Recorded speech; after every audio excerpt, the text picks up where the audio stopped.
Hello नमस्कार दोस्तों, मैं ऋषभ आपके चैनल एजुकेशन फॉर ऑल में एक बार फिर से आपका स्वागत करता हूं। आज हम लोग जो पॉलिटी का सेशन कर रहे थे, जिसमें हम लोग संघीय विधायिका के बारे में पढ़ रहे हैं, उसका मैं अगला लेक्चर लेकर के आ गया हूं। जिसमें हम लोग जो है वो पिछले वीडियो में 30 क्वेश्चन और उससे भी पिछले वाले वीडियो में मैंने थ्योरी सेक्शन कवर करवा दिया है। अगर आपने उसको नहीं देखा है तो आप प्लेलिस्ट में जा करके देख सकते हैं। इस वीडियो को देखने के बाद आज हम लोग 31 नंबर क्वेश्चन से स्टार्ट करेंगे। अगर आप बिहार एसएससी की तैयारी कर रहे हैं तो उसके लिए मैं हर रोज़ 50 जीके का क्वेश्चन आंसर करवाता हूँ। आप जो है जा करके उसको भी देख सकते हैं। आपके आने वाले एग्जाम के लिए वो बहुत ज़्यादा बेनिफिशियल रहेगा। उसमें मैंने लगभग जो है वो 20 वीडियो कवर करवा दिया है। अगर आपने उसको नहीं देखा है तो आप जा करके देख सकते हैं। तो चलिए आज हम लोग जो है वो शुरुआत करते हैं। आज का पहला क्वेश्चन है 31 नंबर कि भारतीय संविधान के किस अनुच्छेद के अंतर्गत अंतर्राष्ट्रीय समझौते को प्रभावी बनाने हेतु संसद राज्य सूची पर विषय और कानून जो है वो बना सकता है। तो आर्टिकल 253 के तहत जो है यह कर सकता है। अगला है कि भारतीय संसद राज्य सूची के विषय पर विधायन नहीं कर सकती है जब तक भारत का जो राष्ट्रपति उसे ऐसा करने का निर्देश न दे। दूसरा है कि राज्यसभा प्रस्ताव पारित करे कि ऐसा करना राष्ट्रीय हित में आवश्यक हो। तीसरा है कि विधानसभा का अध्यक्ष यह प्रमाणित करे कि ऐसा विधान आवश्यक है और राष्ट्रीय आपात लागू हो जाए। तो निम्नलिखित में से कौन सा कूट जो है वो सही है। तो 2 और 4 जो है आपका सही होगा।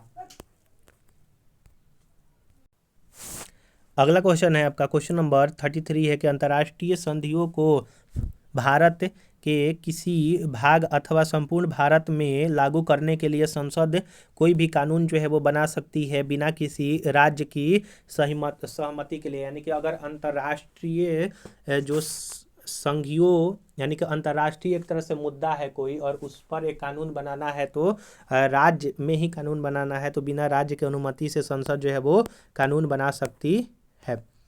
संविधान की विषय सूचियों में दिए गए विषयों के अतिरिक्त विषयों पर कौन कानून बना सकता है। तो संसद जो है वो कानून बना सकता है। भारतीय संविधान का अनुच्छेद 248 अवशिष्ट विधायी शक्तियों के बारे में प्रावधान करता है। इसके अनुसार संसद को किसी ऐसे विषय के संबंध में जो समवर्ती सूची या राज्य सूची में प्रगणित यानी कि उल्लेखित नहीं है विधि बनाने की अन्य शक्ति जो है वो आपका प्राप्त है। यानी कि जो राज्य सूची और समवर्ती सूची में भी शामिल नहीं है कोई भी विषय, तो अवशिष्ट जो विधियों पर शक्ति जो है वो संसद बना सकती है आर्टिकल 248 के तहत। 35 नंबर क्वेश्चन है कि अध्यक्ष संसद के किसी भी सदस्य को बोलने से रोक सकता है और अन्य किसी सदस्य को बोलने देता है। यह घटना क्या कहलाती है। तो बैठ जाना जो है वो कहलाती है, यानी कि यील्डिंग द फ्लोर कहलाता है इस प्रक्रिया को।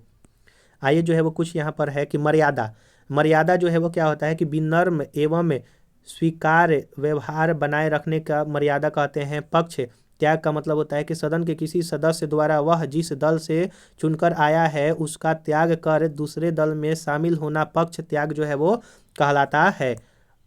अंतःप्रदन होता है किसी सरकारी अधिकारी से किसी नीति या कार्य के विवरण की मांग हेतु संसदीय प्रक्रिया अंतःप्रदन कहलाती है। अगला है बैठ जाना, यानी कि अध्यक्ष किसी भी सदस्य को बोलने से रोककर अन्य को बोलने के लिए कहा देता है तो उसको बैठ जाना जो है वो कहा जाता है।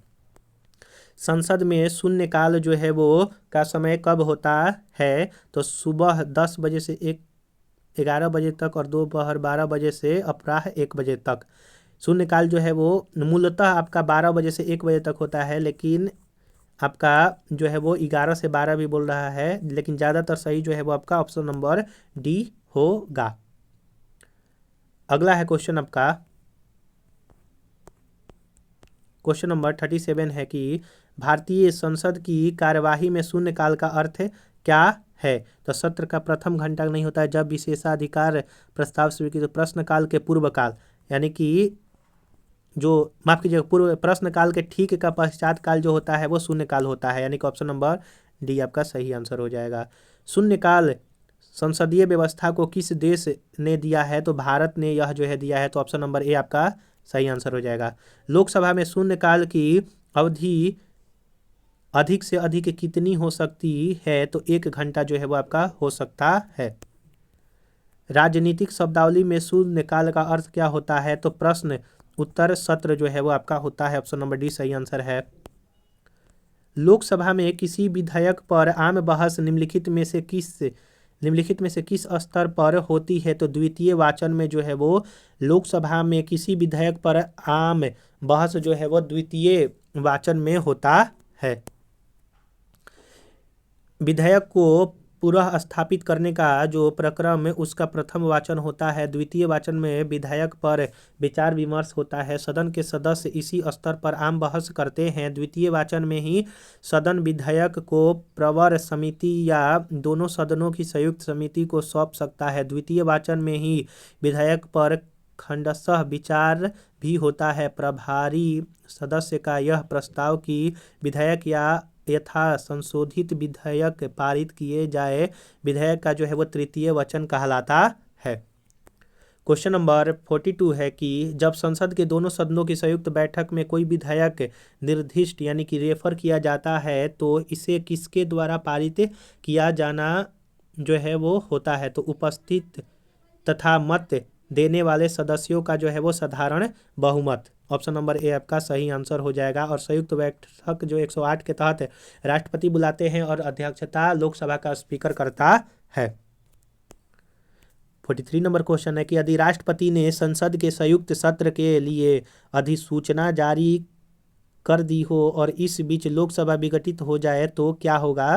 तो संयुक्त सत्र यथा समय आहूत होगा, यानी कि ऑप्शन नंबर ए आपका सही आंसर हो जाएगा। भारतीय संविधान का अनुच्छेद 108(5) के में वर्णित है कि यदि राष्ट्रपति ने सदन की संयुक्त बैठक आहूत करने के अपने आशय की सूचना दे दी है और उसके पश्चात लोकसभा का विघटन हो जाता है तो भी संयुक्त बैठक हो सकेगी और विधेयक व्यापगत नहीं होगा तथा उसे पारित किया जा सकेगा। अगर आपको वीडियो पसंद आ रहा होगा तो वीडियो को लाइक कीजिएगा, अपने दोस्तों में शेयर कीजिएगा और अभी तक चैनल को सब्सक्राइब नहीं किए हैं तो मैं आपसे निवेदन करता हूं कि चैनल को सब्सक्राइब कर दिया कीजिएगा। अगर आपने पीछे वाला वीडियो नहीं देखा था उसका प्लेलिस्ट बना हुआ है, आप जो जा करके देख सकते हैं। 44 नंबर क्वेश्चन है कि निम्नलिखित में से कौन संसद के दोनों सदनों की संयुक्त बैठक की अध्यक्षता करेगा? तो लोकसभा का अध्यक्ष जो है वो करता है आर्टिकल 118(4) के तहत। 108 के तहत बुलाया जाता है, 104 के तहत वो संयुक्त बैठक की अध्यक्षता करता है। 45 नंबर क्वेश्चन है कि संसद के दोनों सदनों की संयुक्त अधिवेशन की अध्यक्षता कौन करता है? तो आपका स्पीकर करता है, लोकसभा का स्पीकर करेगा। अगर आपको लोकसभा से संबंधित और थ्योरी और क्वेश्चन आंसर जानना है तो आप उसका जो है वो लेक्चर देख सकते हैं।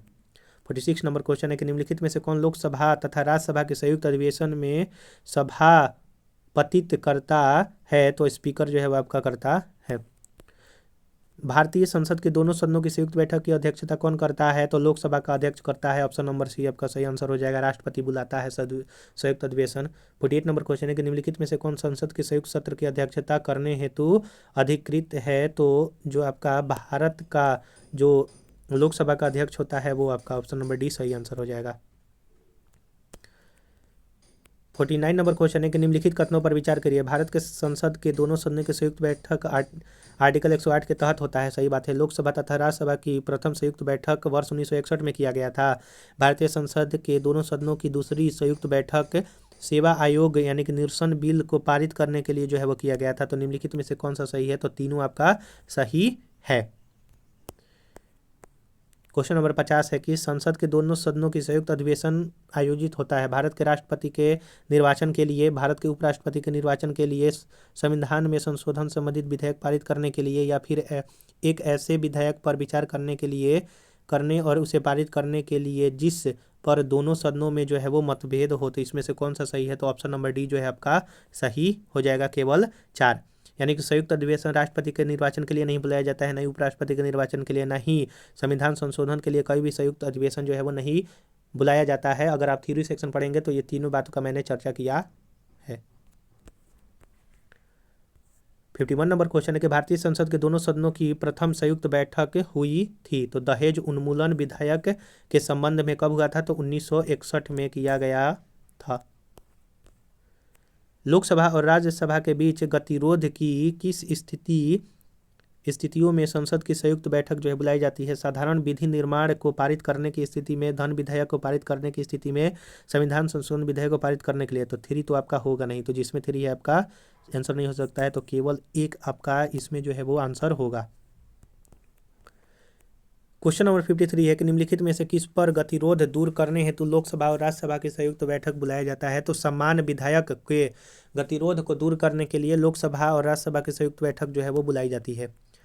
भारतीय संसद के दोनों सदनों की संयुक्त बैठक किस संबंध में जो है होती है? तो साधारण विधायक के संबंध में जो है वो आपका होता है। 55 नंबर क्वेश्चन है कि कोई कानूनी विधेयक संसद के किस पटल पर रखा जा सकता है? तो संसद के दोनों सदन में से किसी एक पटल पर जो है वो आपका कानूनी विधेयक जो है वो रखा जा सकता है, राज्यसभा हो या फिर लोकसभा हो। 56 नंबर क्वेश्चन है कि निम्नलिखित कथनों पर विचार करें। लोकसभा में लंबित कोई विधेयक उसके सत्रावसान पर व्यापगत यानी कि लैप्स हो जाता है। दूसरा है कि राज्यसभा में लंबित कोई विधेयक जिसे लोकसभा ने पारित नहीं किया है लोकसभा से विघटित पर व्यापक हो सक नहीं होगा, व्यापगत नहीं होगा। तो ऑप्शन नंबर बी आपका सही आंसर हो जाएगा। अनुच्छेद 107 के अंतर्गत संसद में लंबित विधेयक सदनों के सत्रावसान के कारण व्यापगत नहीं होगा, अतः कथन एक असत्य है। अनुच्छेद 107(5) के अनुसार लोकसभा में लंबित विधेयक अथवा लोकसभा द्वारा पारित एवं राज्यसभा में लंबित विधेयक लोकसभा के विघटन पर व्यापकगत हो जाएगा, जबकि अनुच्छेद 107(4) के अंतर्गत राज्यसभा में लंबित विधेयक जिसको लोकसभा ने पारित नहीं किया है लोकसभा के विघटन पर व्यापकगत नहीं होगा, अर्थात दो जो है आपका सही है। 57 नंबर क्वेश्चन है कि संविधान के किस प्रावधान में कहा गया है कि विधि के प्राधिकार के बिना न तो कोई कर लगाया जा सकता है और न ही एकत्रित किया जा सकता है? तो अनुच्छेद 265 के तहत जो है यह बतलाया गया है।